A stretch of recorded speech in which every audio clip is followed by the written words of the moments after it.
I've been stuck in impossibly hard decisions and situations in the past year or two of my life. Things that no 27-year-old should have to contend with. There are two things in hindsight that kept me grounded during this time. These two things have allowed me to move through some really difficult situations.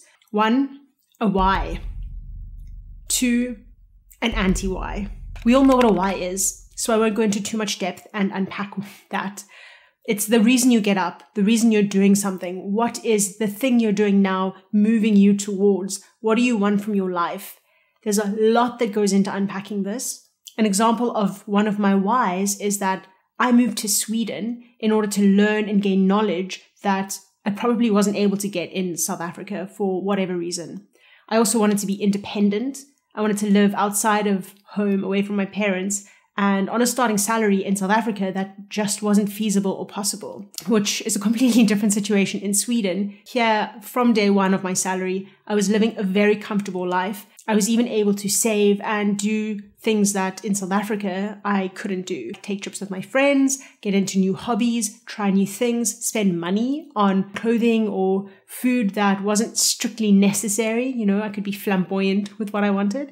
And so my why was quite clear. I was here to be independent, to discover myself in a super safe environment. That's what I'm still doing today. Like I said, with all things, there is a duality. When you have something that you really want, this why, when that is being fulfilled, there's always that underlying fear that something might be taken away from you. And of course, we know the two things I mentioned from this example, finance and being able to learn, being intellectually stimulated, can be taken away from me. And I don't have control over that. The organization that I work for can do whatever they want, essentially. And in this day and age where we see hundreds of organizations letting go of thousands of people, we know that it happens and it's completely outside of the individual's control. So how do we exist in this state of uncertainty? That is where the anti-why comes in, where it is such a powerful tool deciding if this thing goes to shit, what excellent thing am I going to do? Am I going to spend my time on? So I have a super clear anti-why. If my corporate job, if my life in Sweden, if all the terrible things that one can envision when they're lying awake in bed trying to sleep happen, what will I do? My anti-why is super clear. If that happens, not only now I have this YouTube channel and I could go full-time into that, but my underlying goal has always been to help people, to have an outsized positive impact on the world.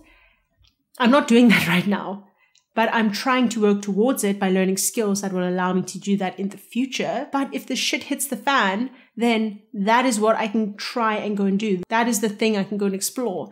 And that possibility excites me. And so, yes, the why is what gets me up in the morning. I am genuinely excited to go to my job every day. And I know that is a privilege. A lot of what I want is being fulfilled from this job that I have. But I'm also genuinely excited by the type of uncertainty that comes with having a very strong anti-why. And I see this anti-why a little bit like my favorite Marvel character, Deadpool, because it's not characteristic. Most people don't go around intentionally trying to do bad stuff and have it turn out good. Deadpool just happens to engage with bad stuff. He loves guns and violence and all the stuff that we know is not characteristic of a hero. And yet he usually turns out to be the good guy. He saves the day and is super powerful in his own right within that comic book space. I know, nerd alert. And that's how I see an anti-why. It's this thing that might seem negative on face value, but underneath has something that's really enticing, something that might fulfill us and empower us. So it's just a small tweak to a mindset. The next time you start to think about what is my purpose, what is my why am I getting up every day and doing this thing? Layer on an anti-why. What would you do if your fears came true? If the thing you don't want to happen that might create instability or uncertainty in your life happen? What would be the amazing thing that you would do from that situation?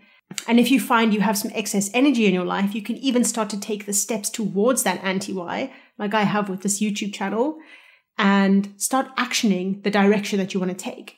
You can do two paths in parallel. And for some people, that this anti-why might only come about if someone does force you off that edge, take away the security and the safety of the things that you have always known.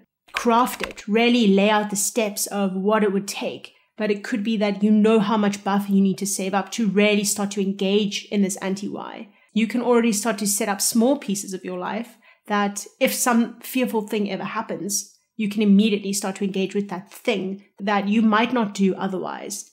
That is what I'm going to leave you with today. Think about the next time you start to set a purpose and a why, the reason you're engaging in something, that you also start to set up an anti-why. If you're wondering why a lot of my videos are kind of riffs at the moment, it's because there's a beautiful Swedish summer happening right now, and I am trying to balance the various aspects of my life.